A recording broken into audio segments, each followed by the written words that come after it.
வாழ்க வையகம், வாழ்க வையகம், வாழ்க வளமுடன். குரு வாழ்க, குருவே துணை. வேதாத்திரியம் வாழ்க வளமுடன். இன்று வரை தோன்றிய அனைத்து சித்தர்களும் மகான்களும் மற்றும் வேதாத்திரிய கோட்பாடுகளை அர்ப்பணிப்புணர்வோடு உணர்வாக்கிக் கொண்டிருக்கும் வேதாத்திரிய உள்ளங்களின் மதிநுட்பமும் குரு அருளோடு சுக்குமமாய் சூழ்ந்து நாம் உய்வதற்கு துணை நிற்குமாறு என்று சங்கல்பித்துக் கொண்டு இன்றைய தவ நிகழ்வை இறைவணக்கம் மற்றும் குரு வணக்கத்தோடு இனிதே துவங்குகின்றோம்.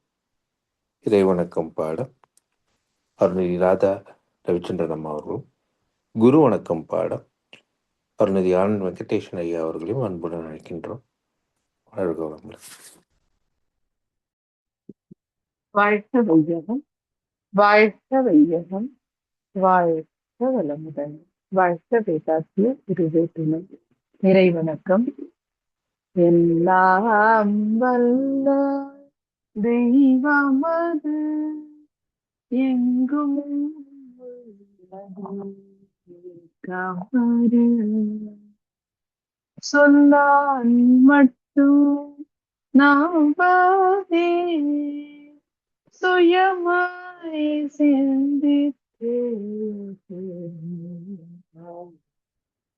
வல்லாய் உடலில் இயக்கம் அவன் வாழ்வில்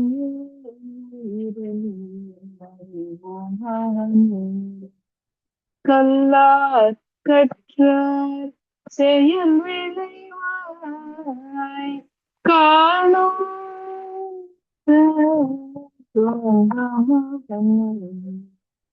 அவனின் இயக்கம் அணுவாற்றல் அணுவில் கூட்டு பக்குவம் அவனில் தான் அவன் யான் பிரிவே அவனை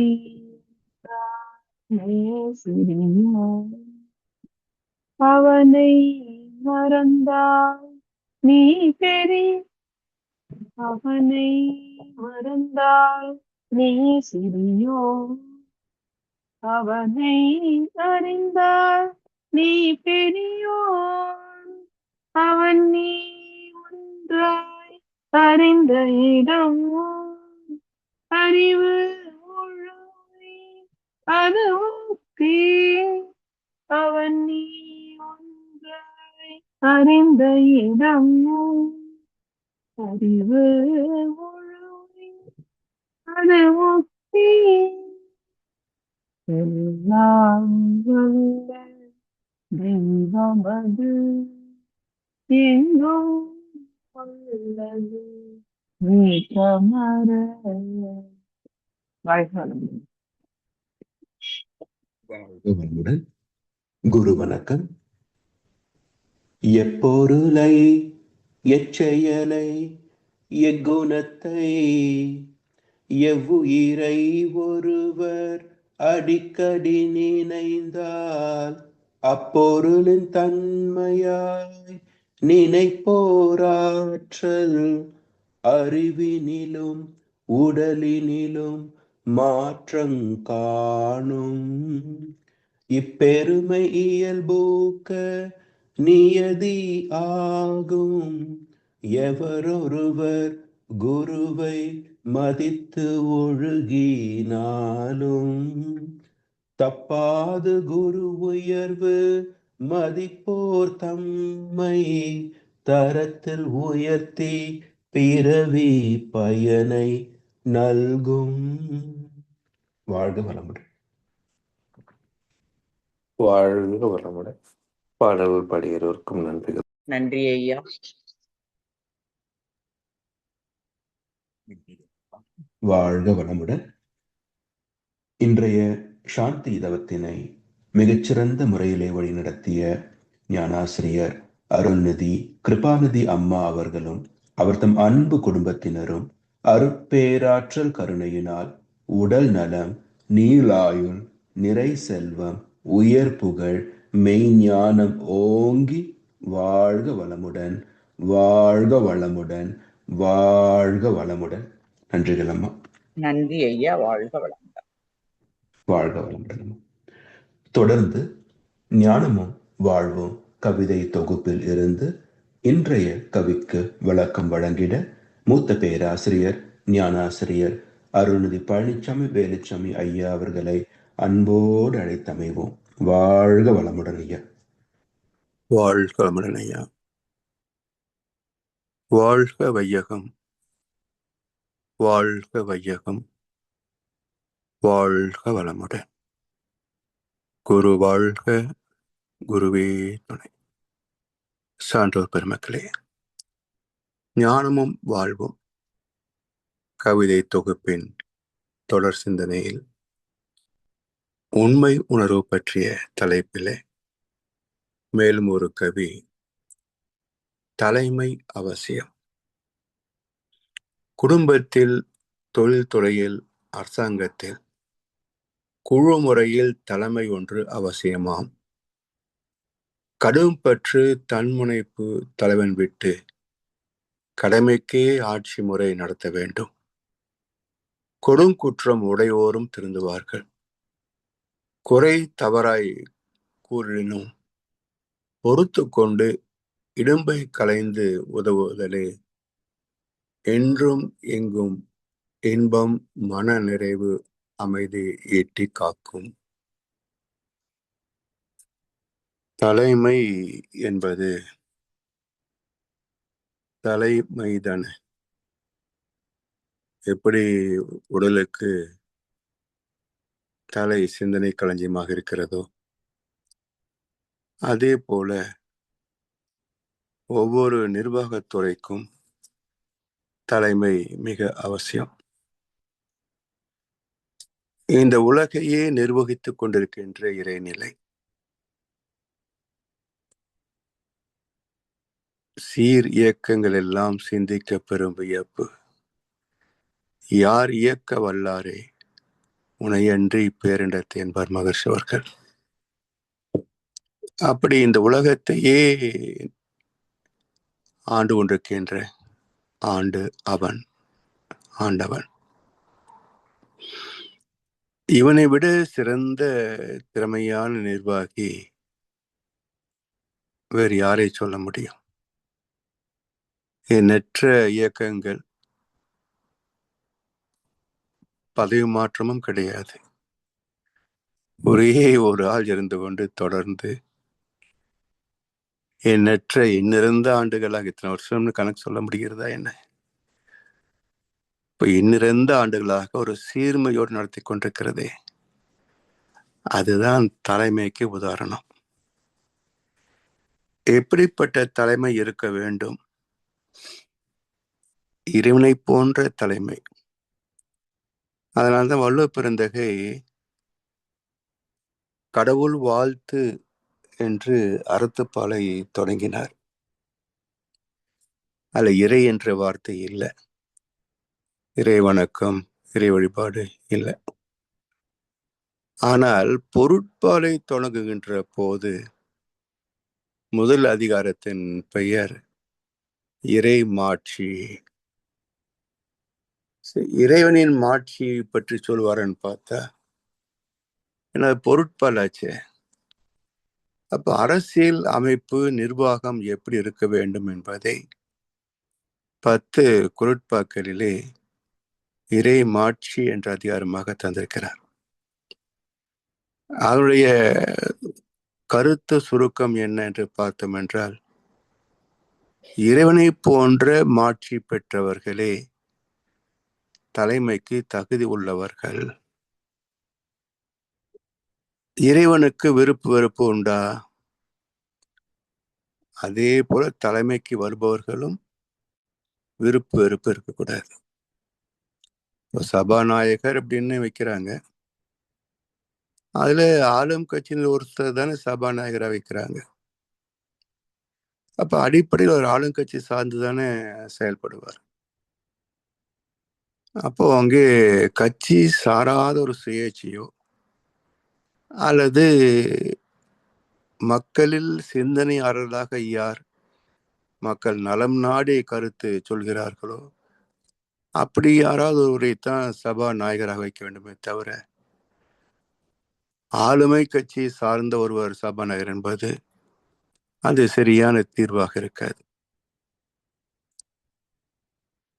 அதனால் எப்படி இறைவனுக்கு வேண்டுதல் வேண்டாம இலான் என்று சொன்னாரோ அதே போல தலைமை பண்புலே வேண்டுதல் வேண்டாம இருக்கக்கூடாது. என்றைக்கும் ஒரு ஒதுக்கியும் வைக்க முடியாது. ஒரு துறைக்கு பொருத்தமில்லை என்று நினைக்கின்ற ஒரு திறமைசாலி வேறொரு துறையிலே பிரகாசிக்க முடியும் இல்லையா?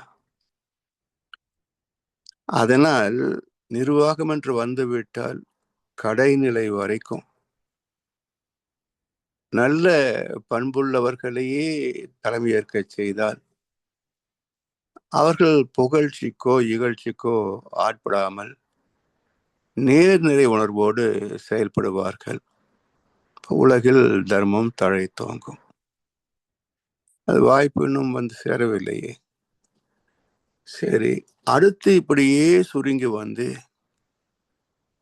பஞ்சாயத்து, மேலும் குடும்ப நிர்வாகம், குடும்ப தலைமை, குடும்ப தலைவர் என்று ஒரு சிறப்பு பட்டத்தை கொடுத்தாங்க. இன்னும் சுருங்கி வருகின்ற போது தனி மனிதன் தன்னைத்தான் ஆளுமை செய்யக்கூடிய திறம், பர்சனாலிட்டின்னு சொல்றாங்க இல்லையா? அது ஆக்சுவலா உடல் தோற்றத்தை குறிப்பது அல்ல. Perceptional ability is personality. அறிவாட்சி திறம் தான் பர்சனாலிட்டி. அப்ப எந்த ஒன்றையும் நுணுகி நோக்கி ஆராய்ந்து புரிந்து கொண்டு அதை மேம்பாட்டுக்கு பயன்படுத்தி கொள்ளக்கூடிய அறிவு சிறப்பு எங்க இருக்கிறதோ அந்த பர்செப்ஷனல் எபிலிட்டி தான் பர்சனாலிட்டி. இப்படி தனி மனிதனுடைய நிர்வாகம் வரைக்கும் தன்னைத்தான் ஆளுமை செய்கின்ற நிர்வாகம். உலகத் தலைவர், உலகத் தலைவனாக இறைவன். இப்படி தலைமைகள் மாறுபட்டாலும் எல்லைகள் குறுகி வந்தாலும் தலைமைக்குரிய பண்பு மாறுமா என்றால் மாறாது, மாறக்கூடாது. இறைவன் எப்படி உலகத்தை நிர்வகிக்கிறானோ அதே போலத்தான் குடும்பத்தை நிர்வகிக்கணும். அதனால்தான் உலகத்திற்கு தலைவன் இறைவன், ஒரு குடும்பத்திற்கு தலைவன் பொதுவாக கணவன் என்று சொல்வார்கள். ஆண் என்று அர்த்தம் இல்லை. நம்ம நடைமுறையில் பார்க்கிற போது பல குடும்பங்களை பெண்களே சிறப்பாக நிர்வகிக்கிறார்கள். அப்போ ஆணா பெண்ணா நிர்வாகம் செய்வது என்றால் அறிவுதான் நிர்வாகம் செய்யும். சோ புருஷ என்ற சொல்லை கணவன் என்றே கற்பித்து கொண்டது இந்த சமுதாயம். சோ புருஷ என்றால் கணவன் என்ற அர்த்தமே கிடையாதுங்க. புருஷ பிரகிருதி என்று 2 வார்த்தைகள் தத்துவத்திலே சொல்லுவார்கள். புருஷ என்றால் ஆண்மை, அறிவு என்ற அர்த்தம். பிரகிருதி என்றால் பெண்மை, சக்தி, இயக்கம் என்ற அர்த்தம். அப்போ ஆளுமை செய்கின்ற அறிவு இயக்கத்தில் அறிவோடு கலந்து செயல்படுகின்ற சக்தி. ஏன்னா இயக்கத்தில் இருப்பு அடங்கியிருக்கு இல்ல, இருப்பு தான் இயக்கமா மாறுது. அதனால் நீங்க குடும்ப வாழ்க்கையை பாருங்களேன், ஆண் இல்லாமல் கணவன் இல்லாமல் ஒரு பெண் குடும்பத்தை நடத்திவிட முடியும். ஒரு மனைவி இல்லை என்றால் கணவன் குடும்பத்தை நடத்த முடியுமான்னு பாருங்க. காரணம் என்ன என்றால் புருஷ என்ற அறிவு என்கின்ற இறைநிலை அது தனித்து செயல்பட முடியாது. அது செயல் என்று வருகின்ற போது அந்த இயக்க நிலைக்கு சக்தி என்று பெயர். எது இயக்கத்திற்கு வருகிறது? அறிவேதான் இயக்கமாகவும் மாறுகிறது. அறிவேதான் விரைவாக மாறுகிறது. அதனால் விரைவுக்குள் அறிவு அடங்கி இருக்கிறது இல்லையா? அதே போல் பெண்மைக்குள் ஆண்மை அடங்கி இருக்கும் என்பதனால தான் உமன் என்ற சொல்லிலேயே மேன் அடங்கியிருக்கில்ல. எனவே வார்த்தைகளை உருவாக்கியவர்கள் எல்லாம் பெண்மையை சிறப்பித்து தான் உருவாக்கினார்கள். அது என்ன குறைபாடோ காரணமோ வரலாற்றிலே நிகழ்ந்த சில குறைபாடுகள், அதிலே பாதுகாக்கக்கூடிய உடல் வலிமை உள்ள ஆணை நிர்வாகத்திற்கு உரியவன் என்று 33 காலங்காலமா இன்னும் 33 பெண் அமைச்சர்கள் வந்ததாக சரித்திரமே இல்லை இல்லையா? 33% இடஒதுக்கீடுன்னு பேசிக்கிட்டே இருக்கிறாங்க 70 வருஷமா. ஆனா எந்த அரசியல் அமைப்பிலையும் மந்திரிகளோ அல்லது எம்எல்ஏக்களோ பார்த்தீங்கன்னா 30% இல்லையே. அப்ப இதெல்லாம் பேச்சளவிலே மக்களை ஏமாற்றுகின்ற தந்திர வார்த்தைகளே தவிர ஆணாதிக்கம் அவ்வளவு சீக்கிரத்துல தன்னை விட்டு கொடுக்காது. இப்படி அறிவுதான் ஆளுமை செய்கிறது. இது ஆண் பெண் என்ற வித்தியாசமே கிடையாது. அறிவுதான் ஆளுமை செய்கிறது. அப்படி தலைமை இல்லாமல் ஒன்று நடக்க முடியாது. ஏனென்றால் ஒன்றை தோற்றுவிக்கின்ற போது தோற்றுவிப்பவரே அதன் நுட்பத்தை தெரிந்து வைத்திருப்பார். அவர்தானே அதுக்கு லீடர்ஷிப். ஒரு தொழிலை கற்றுக்கொண்டான் ஒரு ஆதி மனிதன். விதை போட்டால் செடி முளைக்கும் என்று ஒரு விஞ்ஞான நுட்பத்தை கண்டான் ஒரு ஆதி மனிதன். அந்த நுட்பத்தை அடுத்தவருக்கு சொல்லிக் கொடுத்தால் தானே தெரியும். அல்லது அவராகவே புரிந்து கொள்ளக்கூடிய இன்னொரு வாய்ப்பு அமையணும் அல்லவா? ஒருத்தர் தான் சொல்ல முடியாது, ஆங்காங்கே முளைக்கலாம். இப்படி ஒருவர் கற்றதை அடுத்தவருக்கு தெரியப்படுத்துகின்ற போது குரு சீடன், தலைமை தொண்டன் என்றெல்லாம் இந்த கேட்டகரி, அந்த நிர்வாக படித்தளங்களை சொல்வார்கள். ஆனால் எந்த நிலையிலையும் சுய அறிவு என்பது தன்னை இழந்துவிடக்கூடாது. இன்றைக்கு நம்ம பார்க்கிற போது இந்தியாவில் நான் இன்னாருடைய ரசிகன், இந்த கட்சி தொண்டன் அப்படின்ற எல்லாமே எப்படி நடந்து கொள்கிறார்கள் என்றால் அவருடைய ஆளு என்ன செய்தாலும் அதான் சரி. எவ்வளவு பாதிப்பு சமூகத்துக்கு வந்தாலும் எங்க தலைவர் தான் அப்படின்ற அவளுக்கு சிந்திக்கிற அறிவு இல்லைன்னு அர்த்தம். அப்ப ரசிகன் தொண்டன் என்பதெல்லாம் அடிமை என்றுதான் அர்த்தமா இருக்குது. ஸோ அடிமைத்தனம் சுய வாழ்க்கைக்கும் உதவாது, பொது வாழ்க்கைக்கும் உதவாது.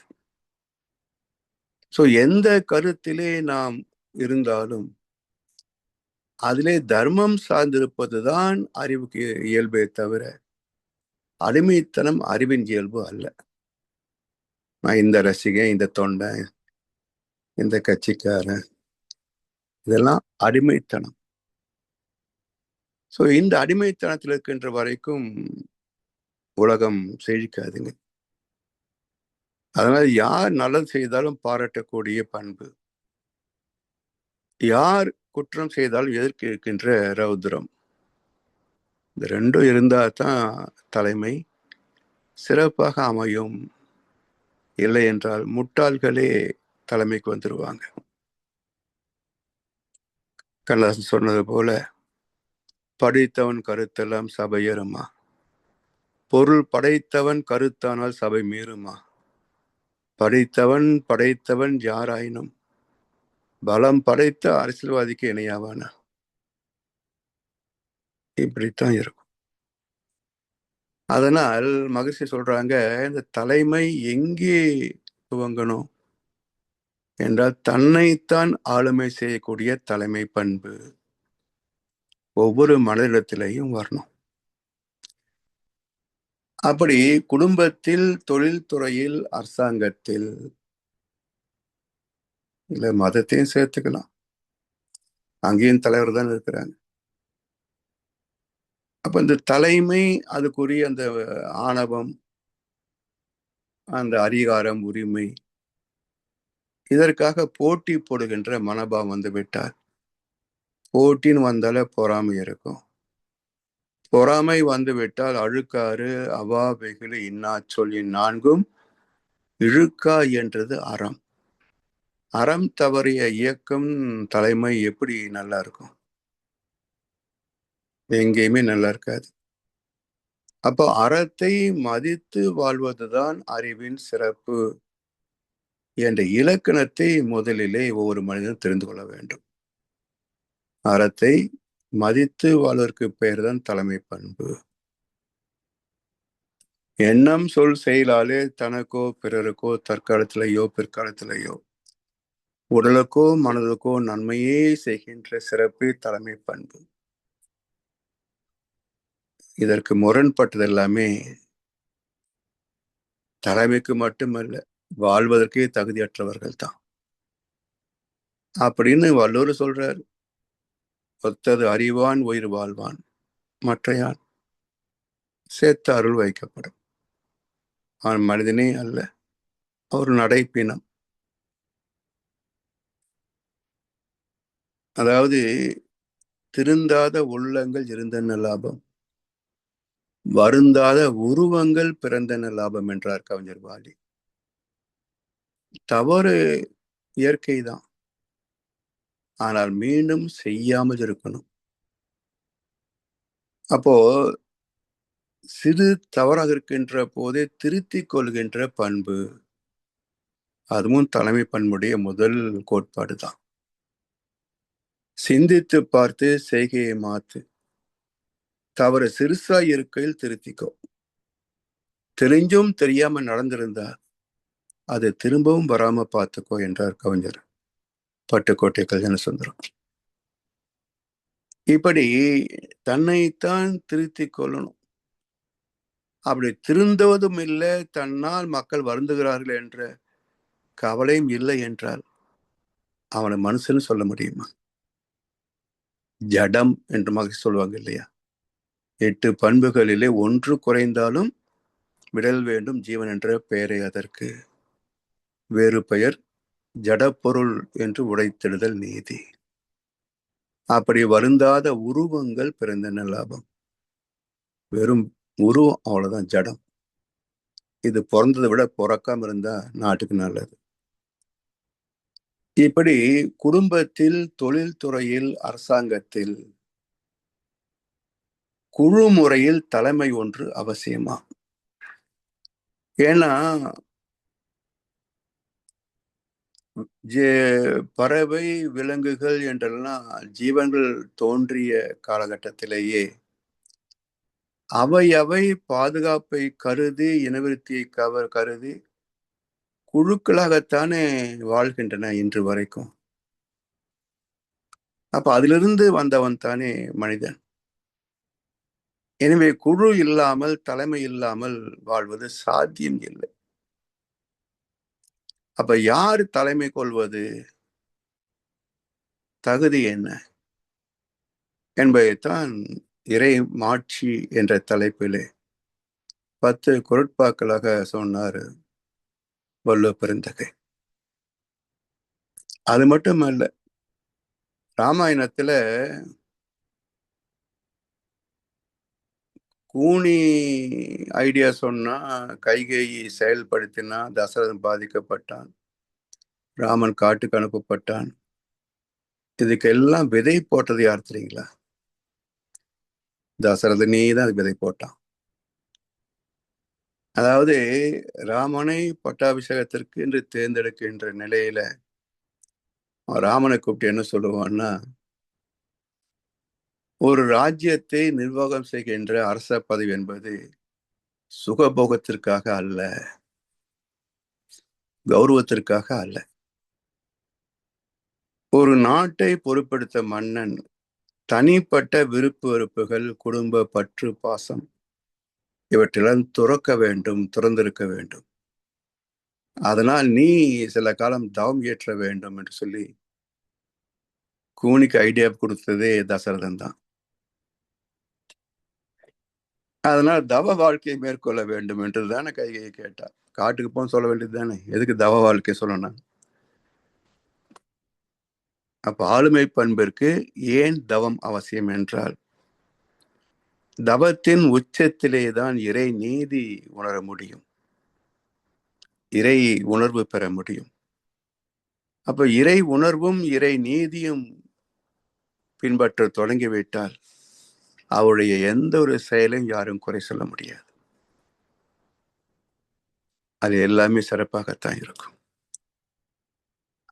அப்படிப்பட்ட ஒரு ஆளுமை பண்பு இருக்க வேண்டும். அது தனி மனிதனிலே தொடங்கினால்தான் உலக அளவில் போய் சேர முடியும். ஆனால் உலக அமைதியை நோக்கமாக வைத்தாலும் அதற்கு மூலம் குடும்ப அமைதி என்று சொல்லி அதற்கு மூலம் தனி மனித அமைதி என்று முடித்தார் மகர்ஷி அவர்கள். எனவே ஒரு தனி மனிதன் திருந்தாமல் உலகத்தில் திருத்தம் என்பது சாத்தியமே கிடையாதுங்க. இதுவரைக்கும் நடந்த மனித வரலாறு அதுக்கு சாட்சி. தனியே வேறொரு சாட்சியை நாம தேட வேண்டியது இல்லை. அப்போ இதுவரைக்கும் இருக்கின்ற பிரச்சனைகள் அனைத்திற்கும் காரணம் என்ன என்றால், அரக்கர்களே ஆட்சி செய்தார்கள், தத்திகளே ஆட்சி செய்தார்கள்.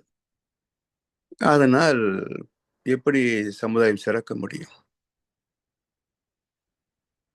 அப்படித்தான் இருக்கும். அதனால் தலைமை என்பது தவிர்க்க முடியாத ஒன்று. அதனால் அந்த தலைமை எப்படி இருக்க வேண்டும் என்ற இலக்கணம், அது எங்கே இருக்கிறதோ அவரை தேர்ந்தெடுக்கணும். ஒரே ஒரு ராணி பெற்றால் 9 பிள்ளை, அந்த 9 1 கூட உருப்படி இல்லை என்றார் கண்ணதாசன். ஏதோ கற்பனை பாட்டு இல்லை. மகாபாரதத்தின் துவக்கமே பரத் என்ற ஒரு சக்கரவர்த்தி. அவருக்கு 9 பிள்ளைகள், எல்லாம் தத்திகை. இவனை வச்சு எப்படி அரசாங்கம் பண்ண சொல்றது? நாட்டு மக்கள் என்னவாங்க என்று சிந்தித்த பரத் மன்னர் மக்களிலே ஒருவனை தேர்ந்தெடுத்தார். மக்களிலே ஒருவனை தேர்ந்தெடுத்தார். எப்படி தேர்ந்தெடுக்க முடிந்தது என்றால், அவர் அந்த நிலையில இருந்ததனால் பாம்பின் கால் பாம்பறியும், அறிவே அறிவறியும் என்பது போல தகுந்த நிர்வாகி யார் என்பதை தேர்ந்த நிர்வாகியான அவர் தேர்ந்தெடுத்தார். இப்ப நம்ம இன்றைய உலகிலே இன்டர்வியூ வைக்கிறாங்க இல்ல, இன்டர்வியூ தெரியாதவன் எப்படி இன்டர்வியூ நடத்த முடியும் இல்லையா?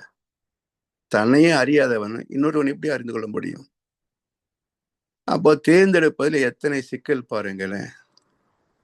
திறமையற்ற தொழிலாளிகள், உதவாக்கரை தொழிலாளிகள், மக்கள் கேட்கறவங்களுக்கெல்லாம் யார் யார் வேலை கொடுத்தாங்க கேட்கறாங்க இல்ல.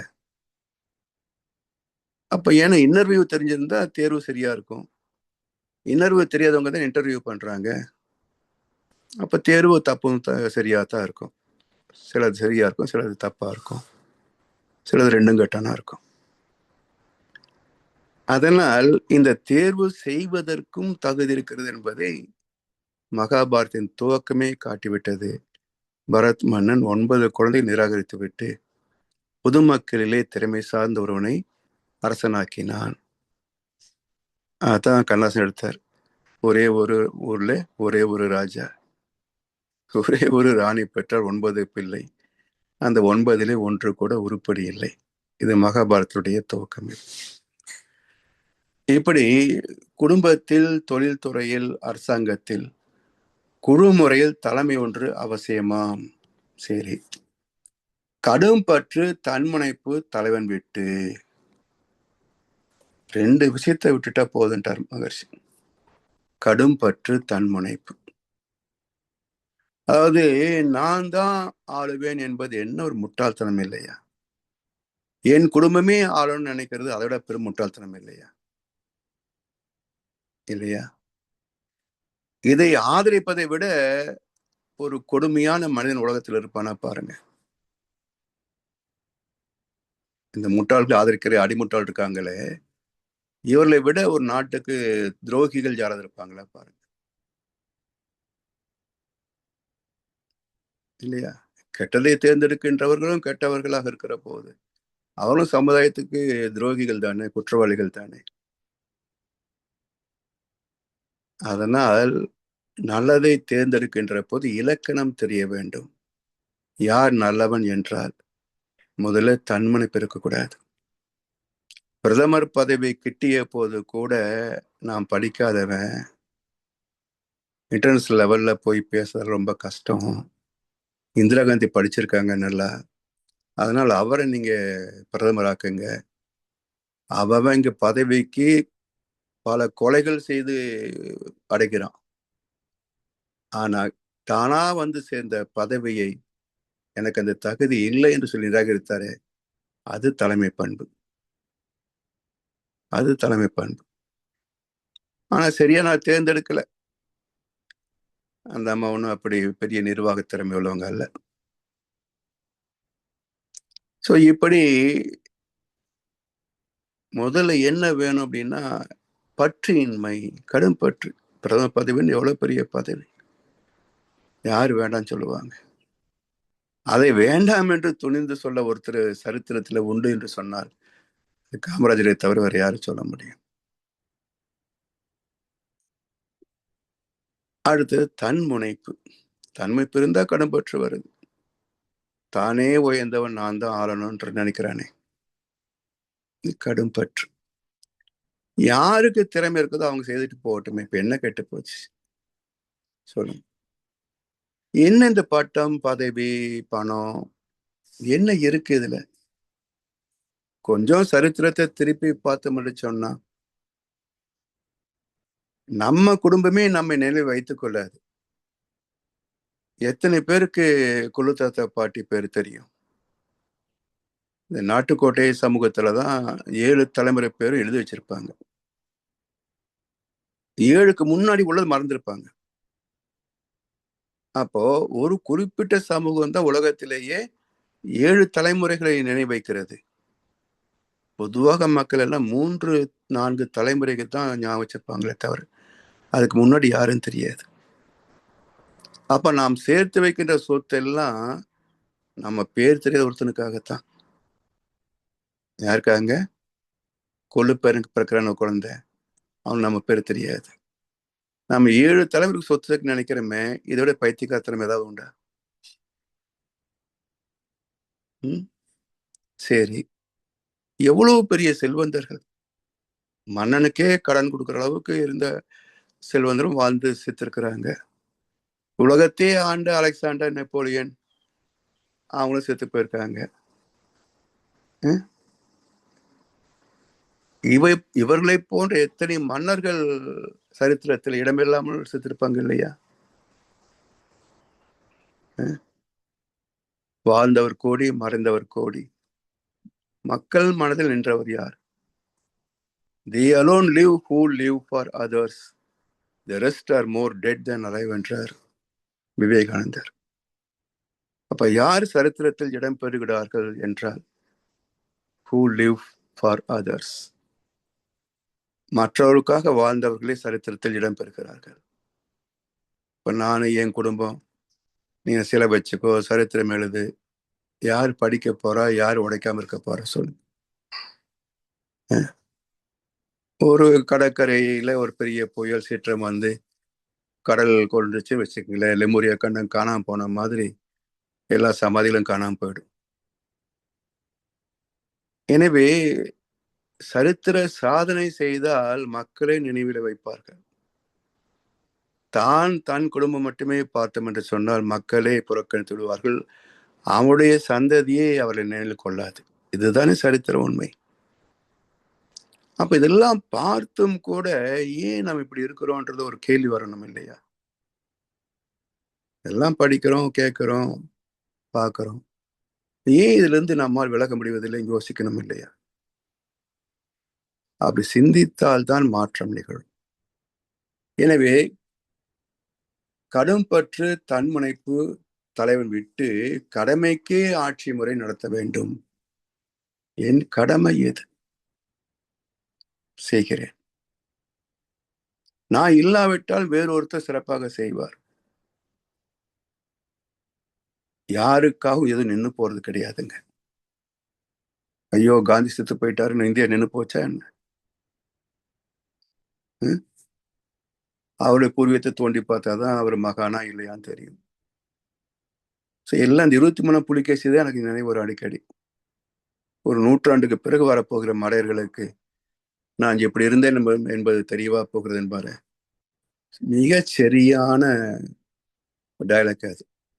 சாமி சொல்ல சரித்திரம் என்பது புழுகு மூட்டை என்பார். அப்படி ஒரு நூற்றாண்டுக்குள்ள நடந்த சரித்திரமே நமக்கு ஒரு புழுகு மூட்டையா இருக்கிறது. இதுக்கு முன்னாடி எழுதப்பட்டதெல்லாம் இனி எத்தனை புழுகு இருக்குமோ யாருக்கு தெரியும். அதனால் இன்றைக்கு என்ன வாழ்க்கை எப்படி மேம்படுத்திக் கொள்ள இதை சிந்திச்சு பாருங்க அப்படிம்பார். வாழ வேண்டும் என்று பிறந்தது இல்லை. வாழ உள்ளோர் அனைவருமே ஒன்று கூடி வகுத்திடுவோம் ஒரு திட்டம் வளமாய் வாழ. பழைய கதையில பேசிட்டு இருந்த பிரயோஜனம் இல்லை. இன்னைக்கு என்ன சிக்கலுக்கு தீர்வு? இதை சிந்தித்து பார்த்து செயல்படுத்து, வாழ்க்கை நல்லா இருக்கும். நீ கடந்த பெருமையே எங்க பெருமை எப்படி தெரியுமா? தமிழர் பண்பு என்ன தெரியுமா? இதெல்லாம் நாம் அப்படி இருக்கிறோமா என்பதில் தான் பெருமையே தவிர இருந்தார்கள் என்று சொல்லி தெரிகிறதுல என்ன பெருமை? இப்படி கடமைக்கு ஆட்சி முறை நடத்த வேண்டும். கொடும் குற்றமுடையோரும் திருந்துவார்கள். கொடும் குற்றமுடையோரும் திருந்துவார்கள். எப்படி திருந்துவாங்க? திருந்துவார்கள் சொல்லிட்டாங்க. எப்படி திருந்துவார்கள் என்பது மகர்ஷி இங்க சொல்லல. ஒரே பிறப்பிலாயா அல்லது தொடர்ந்து வரும் பிறவே இல்லையா? மாற்றம் நிகழும். ஆனா எத்தனை காலம்னு சொல்லல. எப்படி ஒன்று கெட்டு போவதற்கும் ஒரு காலம் எடுத்துக்கொள்கிறதோ அதே போல் திருந்துவதற்கும் காலமாகும். 7 பிறப்பும் தீயவை தீண்டா. இப்படி அந்த சமுதாயம் தொடர்ந்து தர்மத்தை நோக்கியே வளர்கின்ற போது அது அதர்மம் தேய்ந்து கூட தானே வரும் இல்லையா? இந்த உலகத்துக்குள்ள பிரபஞ்சத்துக்குள்ள ஒன்று வளர்ந்தால் மற்றது தேயும். நீயும் நானும் சேர்ந்திருந்தோம் நிலவும் வானும் போல. நான் நிலவை போல தேய்ந்து வந்தேன் நீ வளர்ந்ததாலே. ஒன்று வளர்ச்சின்னா இந்த பக்கம் நட்டம் இருக்கும். எடுத்தாதான் வைக்க முடியும், வச்சாதான் எடுக்க முடியும். டெபிட் அண்ட் கிரெடிட் இல்லாம உலகம் இல்லை. ஒரு இடத்துல லாபம் அப்படி சொன்னா எங்கேயோ இடத்துல நட்டமாகும். ஒரு இடத்துல நட்டம் சொன்னா எங்க இடத்துல லாபமாகும். இதுதான் கணக்கு, இதுதான் காமர்ஸ். அதனால கொடும் குற்றம் உடையோரும் திருந்துவார்கள். குறிப்பிட்ட காலத்துல குறை தவறாய் கூறினும் பொறுத்து கொண்டு, அதாவது குறை சொல்லாதவங்க இருக்காங்களா? குறை சொல்லாத இருக்க முடியுமா? அதுக்கு காரணங்கள் வேறு வேறு இருக்கும் இல்லையா? பெரும்பான்மை பார்த்தீங்கன்னா சுயநலம் காரணம், தான் நினைத்து அடையணுமே அப்படின்ற பேராசை காரணம். அப்போ புறம் கூறுவதும் புறம் பேசுவதும் அவதூறு பேசுவதும் இது எல்லாமே தீயோர் இயல்பு. அப்ப நல்லோரை பற்றி தீயோர் பேசாம இருப்பாங்களா? காமராஜர் காலத்தில் அவரை பத்தி பேசாத பேச்சா? என்னென்ன வார்த்தைகள் எல்லாம் சொன்னாங்க தெரியல. கொஞ்சம் நான் வச்சிருக்கேன். அப்படிப்பட்ட அயோக்கியர்கள் இவங்க. ஆனா பேசுவது தன்னை போல யாருமே உலகத்துல சான்றோன்னு கிடையாதுன்னு பேசுவானுங்க. அதனாலதான் கண்ணாசி எழுதினார், யாரை எங்கே வைப்பது என்று யாருக்கும் தெரியல, அண்டங்காக்கைக்கும் குயிலுக்கும் பேதம் தெரியலன்னாரு காமராஜர் தோத்த போது. அப்படி புறம் பேசுவதும் அவதூறு பேசுவதும் உள்ளர்களுக்கு இயல்பு. நல்லவங்க செய்ய மாட்டாங்க. அதாவது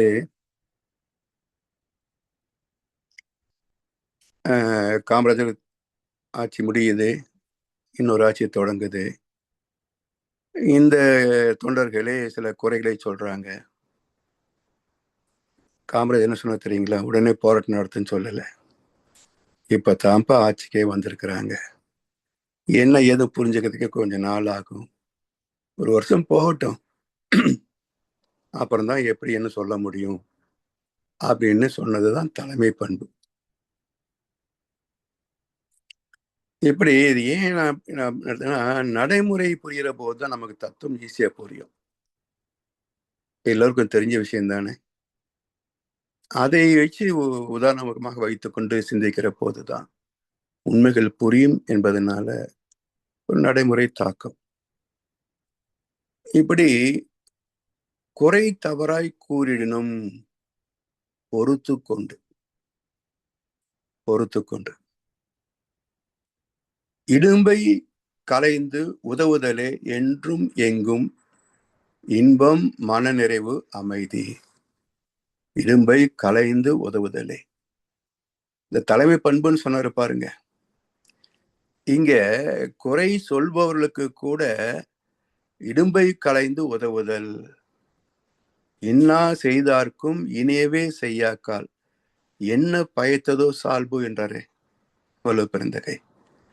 அது போல புறம் பேசினாலும் அவதூறு பேசினாலும் அவர்களுக்கும் ஒரு துன்பம் என்று சொன்னால் உதவுவதுதான் சான்றோரது கடமை, தலைமை பண்பின் அடையாளம்.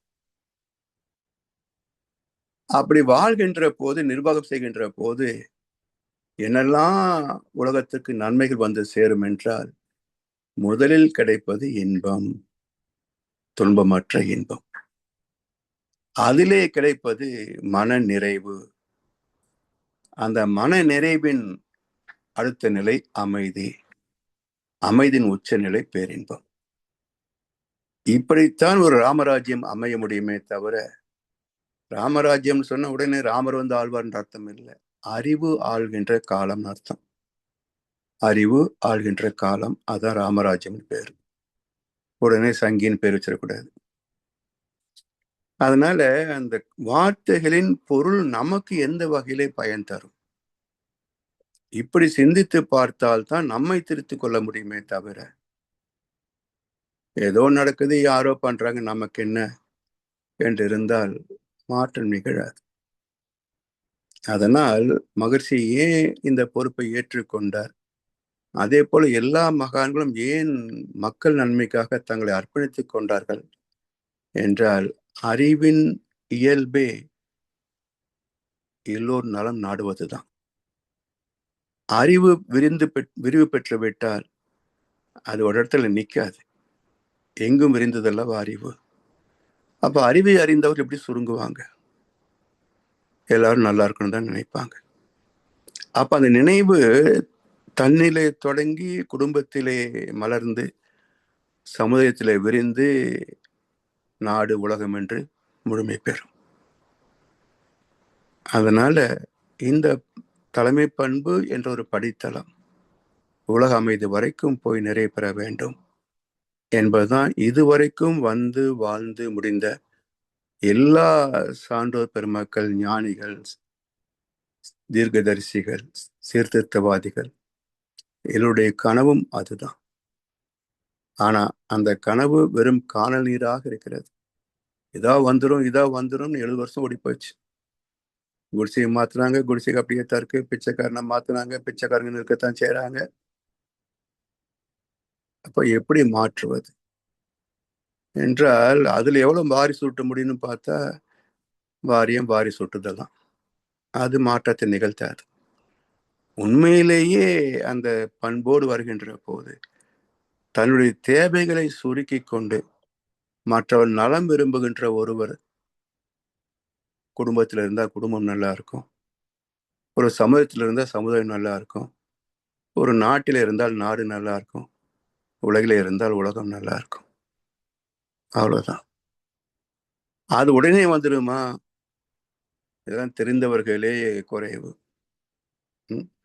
இன்றைக்கு நாட்டில் என்ன ஸ்டைலுன்னா, ஏதாவது குற்றம் பேசினா ஏன் அவன் செய்யலையா அப்படின்றது தான் 60 வருஷ சரித்திரமா இருக்குது. அவன் செஞ்சா சரி, நீ செய்யக்கூடாதுன்னு உன்னை தேர்ந்தெடுத்திருக்கிறோம். அவன் செய்யலன்னு கேட்கறதுக்கு நீ என்ன? இது 60 வருஷமா இதே கேள்வி பதில தான் நானும் கேட்டுட்டு இருக்கிறேன். அதனால குற்றம் செய்வதற்கே வெட்கப்படுகின்ற ஒரு மனிதன் அது வளர்ச்சி பெற்ற காலகட்டத்திலே தான் சமுதாயம் சீர்திருத்தம் பெருமே தவிர மேலிருந்து கீழே வரணும்னு சொன்னா வராது. திட்டம் போட்டு திருடுற கூட்டம் திருடி கொண்டே இருக்குது. அதை சட்டம் போட்டு ரெய்டு நடத்துகிற கூட்டம் நடத்தி கொண்டே இருக்கிறது. திருடனாய் பார்த்து திருந்தாவிட்டால் திருட்டை ஒழிக்க முடியாது. இதனை யதார்த்தம். அதனால இந்த கோர்ட்டு கேஸு ரெய்டு இதெல்லாம் கண் துடைப்பு. எவனும் எங்க ஜெயிலுக்கு போக மாட்டான், தண்டிக்கப்பட மாட்டாங்க. எல்லாம் ஒரே இனம் தானே, அரசியல் அப்படின்ற ஒரே இனம் தானே, யாரும் தண்டிக்க மாட்டாங்க. அதெல்லாம் நம்ம பிபி ஏற்றுறதுக்கான செய்திகளை தவிர வேற ஒன்றும் இல்லை. அதனால் இந்த மாற்றத்திற்கு விதையிடுகின்ற இடத்திலே நாம் இருக்கிறோம். எனவே நம் கடமை அறவாழ்வின் நாட்டத்தை சிறக்கட்டும் என்று சொல்லி வாய்ப்பளித்த சிவமடத்தினருக்கு நன்றி பாராட்டி இன்றைய சிந்தனையை நிறைவு செய்கின்றோம். வாழ்க வளமுடன், வாழ்க வளமுடன், வாழ்க வையகம்.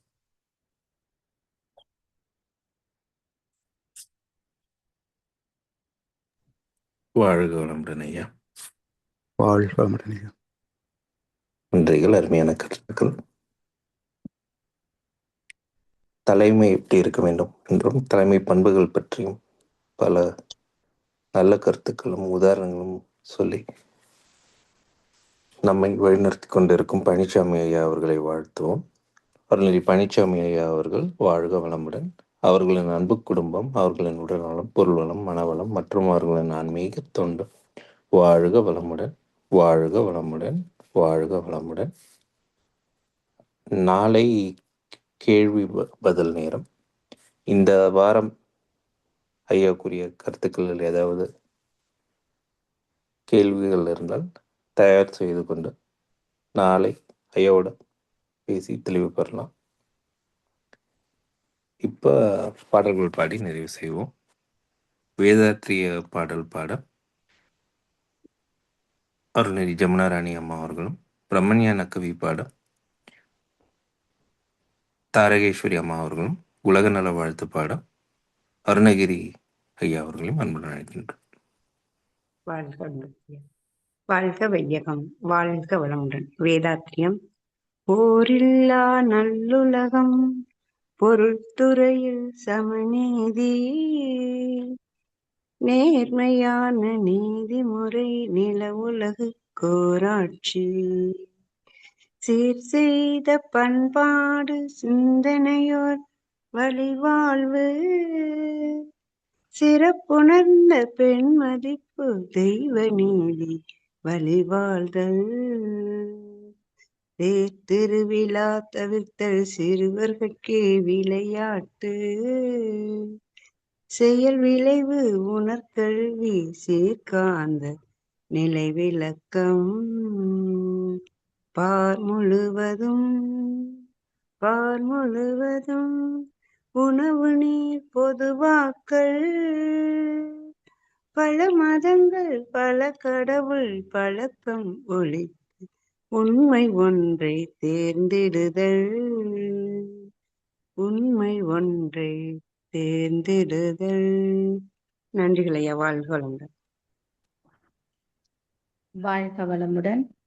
பிரம்மஞான கவி. இறைவெளியே தன்னிருக்க சூழ்ந்தழுத்தும் ஆற்றல், இதன் திணிவு மடிப்பு விழ சுழலும்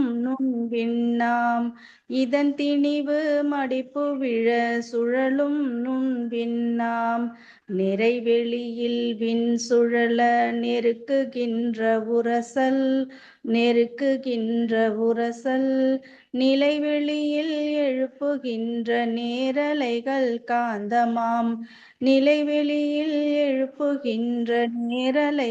காந்தமாம், மறைப்பொருளாம் காந்தம் தன் மாத்திரைகள் ஐவகை மலைக்காதீர்வின் கூட்டம் மாபூதம்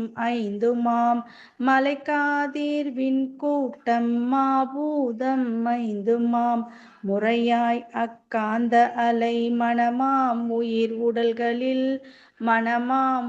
உடல்களில் மதி உயர்ந்தி உண்மை பெற மாபிரம்ம ஞானமாம்